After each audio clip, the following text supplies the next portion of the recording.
पिछले 3 दिनों से सोशल मीडिया पर चर्चा का विषय बनी रेणु यादव हमारे साथ बातचीत करने के लिए हैं। वो लखनऊ के आशियाना इलाके में इडली सांभर बेचती हैं। 40 रुपये प्लेट वो इडली सांभर बेचने का काम करती हैं। चूँकि तो संघर्ष इस लिहाज से महत्वपूर्ण है क्योंकि इनके पति को ब्लड कैंसर होने की वजह से इनकी जो आर्थिक स्थिति है वो अच्छी नहीं है, या यूं कहें कि ठीक नहीं है, जिसके चलते ये ठेला लगाकर या यूं कहें कि इडली सांभर बेचकर पैसे इकट्ठा करने का काम कर रही हैं। हालांकि सरकार की तरफ से इनको कुछ आर्थिक सहायता ज़रूर मिली है, लेकिन जितना इलाज होना है, जितना इलाज में पैसा खर्च होना है, अभी उतना बंदोबस्त नहीं हो पाया है। रेणु जी, क्या कहेंगी, कब से ये आप इडली सांभर बेचने का काम कर रही हैं और कैसे क्या ख्याल आया आपके मन में कि इडली सांभर बेचते हैं? सर, मैं ये अप्रैल से शुरू की हूँ, 29 अप्रैल को। उसके बाद बीच में मैंने 15 दिन के लिए बंद कर दिया था। हस्बैंड को मेरे एडमिट करना पड़ गया था, काउंट उनका कम हो गया था, तो उसके कारण उसके बाद फिर से दोबारा लगाना शुरू की हूँ। क्योंकि सर कमाने वाले बिस्तरे पे पड़े हैं, कमाई का कोई जरिया नहीं था और मैं रेंट पे रहती हूँ, बच्चे हैं 3 मेरे, तो सब दिमाग में रखते हुए मुझे ये लगा कि भाई जॉब कर नहीं पाऊँगी, क्योंकि हर दूसरे तीसरे दिन मुझे पीजीआई जाना पड़ता था हस्बैंड को लेके। तो मुझे लगा कि कुछ न कुछ ऐसा करना चाहिए कि जिससे मैं 2-4 घंटे में इतना कमा लूँ कि अपना घर का खर्चा चला लूँ। और नात रिश्तेदार हेल्प तो किए, ऐसा नहीं कि नहीं किए, बट कितना दिन तक कोई हमारा करेगा। मुझे लगा मुझे खुद कुछ करना चाहिए, तो मुझे ये बनाने आता था बढ़िया से, तो मैंने कहा यहीं से स्टार्ट करती हूँ, बाकी ऊपर वाला है, हेल्प कुछ न कुछ तो करेगा ही। तो सर मैं 4-5 महीने से यही अभी चला रही हूँ, इसे लगा रही हूँ। आप स्कूटर पर लगाकर बेचती हैं, कितने ग्राहक लगभग आ जाते हैं, कितने लोग इडली सांभर खरीद कर जाते हैं और खाते हैं इसको? सर कुछ कहा नहीं जा सकता। कभी कभी तो सर हम 11:30 बजे यहाँ पर आते हैं और 2:30 बजे तक समझिए पूरा ख़त्म हो जाता है। और कभी कभी कहिए कि सर पूरा क्या, आधा समझिए मतलब पड़ा रहता, हमें वापस लेके जाना पड़ता है। तो कुछ कहा नहीं जा सकता सर। अभी जैसे कल ही हमारा वापस गया है, काफ़ी नुकसान हुआ, बट कोई नहीं, बिजनेस से चलता रहता है सर। इतना ख्याल कैसे आया, चूँकि आपने बताया आपके पति को ब्लड कैंसर है, आर्थिक स्थिति ठीक नहीं है, चूँकि आपका कहना है कि आप किराए के मकान में रहती हैं, कितना खर्च डॉक्टरों ने बताया और कितना जोड़ने का प्रयास कर रही हैं आप?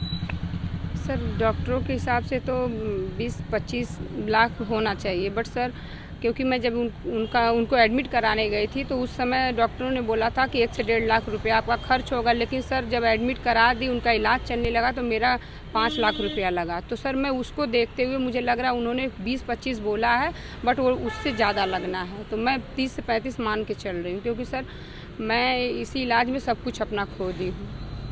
30-35 लाख रुपए तो बड़ी रकम होती है रेणु जी, कैसे संभव हो पाएगा? क्या लोगों से भी अपील कर रही हैं, सरकार से भी अपील कर रही हैं, कैसे क्या इतना पैसा इकट्ठा कर पाएंगी आप इलाज के लिए? सर मैं जहाँ तक हो सकता है मैं अपना भरपूर मेहनत कर रही हूँ। और मैं यही सोच के मैं यहाँ आई थी, मुझे ये नहीं पता था मैं क्या कर पाऊँगी क्या नहीं, बट ये था मुझे घर का खर्च चलाना था और हस्बैंड को भी साथ में देखना था। तो सर घर बैठ के तो कुछ होता नहीं, मुझे लगा कि यही करना चाहिए, तो मैं इसी को सर डाली हूँ। और बाकी सहयोग सहायता की बात है तो सर हम चाहेंगे कि अगर हमारा सहायता हो जाए तो बहुत ज़्यादा बढ़िया है, क्योंकि अब मेरे पास इसके सिवा कुछ और ऑप्शन है नहीं। आपके पति क्या करते हैं रेणु जी? इससे पहले, बीमारी से पहले वो क्या करते थे? सर मेरे पति टूर एंड ट्रेवल्स का बिजनेस उनका था और मेरा खुद का पार्लर था। ये बीमारी के चलते सर मुझे अपना पार्लर बंद करना पड़ गया। और क्या नाम है, हस्बैंड तो भाई बिस्तरे पे हैं, तो आप समझ सकते हैं कि वो भी सब कुछ मेरा ख़त्म हो गया। गाड़ियाँ मुझे बेचनी पड़ गई, मेरा प्लॉट था उसको बेचना पड़ गया। सर मैं ये सब बेच के अचानक, क्योंकि बीमारी का पता चला, तो सर कोई बड़ा नहीं था कि जो मुझे इतना एडवाइस दे सके। सास ससुर भी मेरे नहीं हैं, देवर हैं, तो देवर तो हेल्प किया उन्होंने जहाँ तक हो सकता है, उन्होंने समय दिया मेरे लिए, मेरे हस्बैंड के लिए। और सर कोई अगर करेगा भी तो कितना दिन तक करेगा, क्योंकि 1-2 दिन की बीमारी तो ये है नहीं सर। जब हमें पता चल गया कि ये ऐसे चलना, धीरे धीरे देखिए साल भर हो गया। और चल ही रहा है सर। ये जानिए कि स्टार्टिंग में तो हमको हर दूसरे तीसरे दिन इनको लेके जाना पड़ता था हॉस्पिटल, और सुबह से शाम हो जाती थी सर आने में।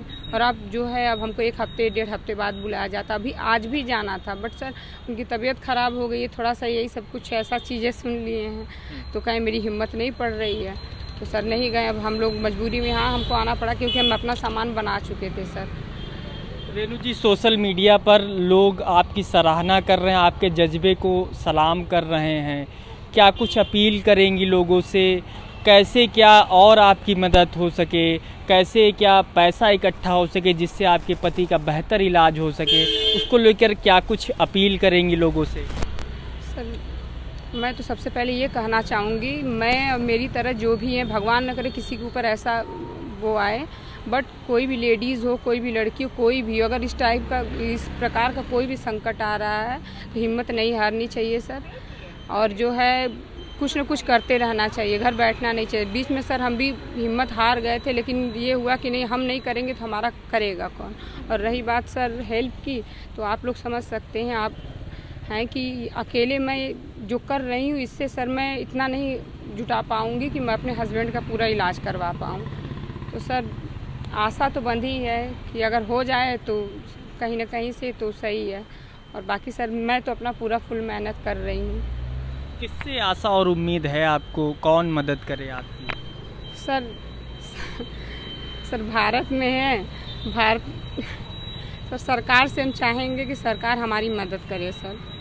और बाकी काफ़ी लोगों का सपोर्ट आ रहा है, मैं सबसे हाथ जोड़ के सबका धन्यवाद करना चाहती हूँ कि जिन लोगों ने मेरा ये वीडियो वहाँ तक पहुँचाया जहाँ तक जाना चाहिए था, जहाँ से लोगों ने मेरे बारे में जाना, और हो सकता है कुछ लोगों को मुझसे प्रेरणा भी मिले कि ये चीज़ करना चाहिए।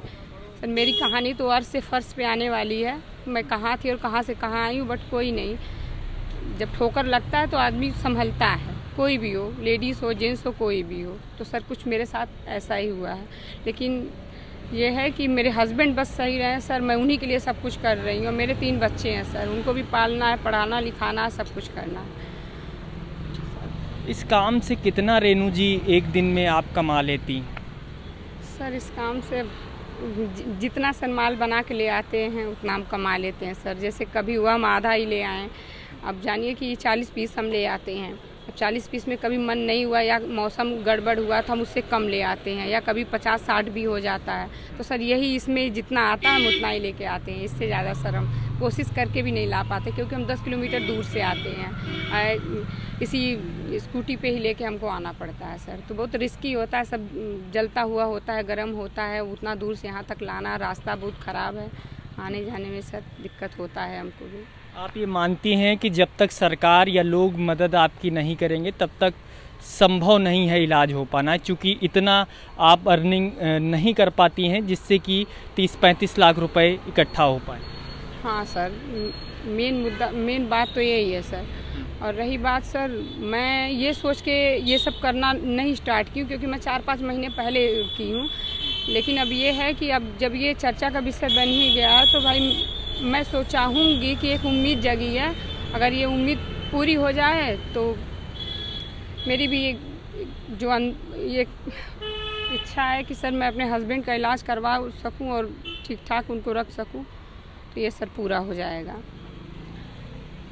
तो बिल्कुल ये रेणु है जो आशियाना इलाके में इडली सांभर बेचकर एक संघर्ष कर रही हैं। हालांकि अगर पहले की बात करें तो इनके द्वारा ब्यूटी पार्लर चलाया जाता था, लेकिन जब यह जानकारी हुई कि इनके पति को ब्लड कैंसर है, उसके बाद इलाज के लिए काफ़ी पैसे एकत्रित करने थे, जिसके चलते इन्होंने ब्यूटी पार्लर अपना बंद किया और घर भी इनको बेचना पड़ा।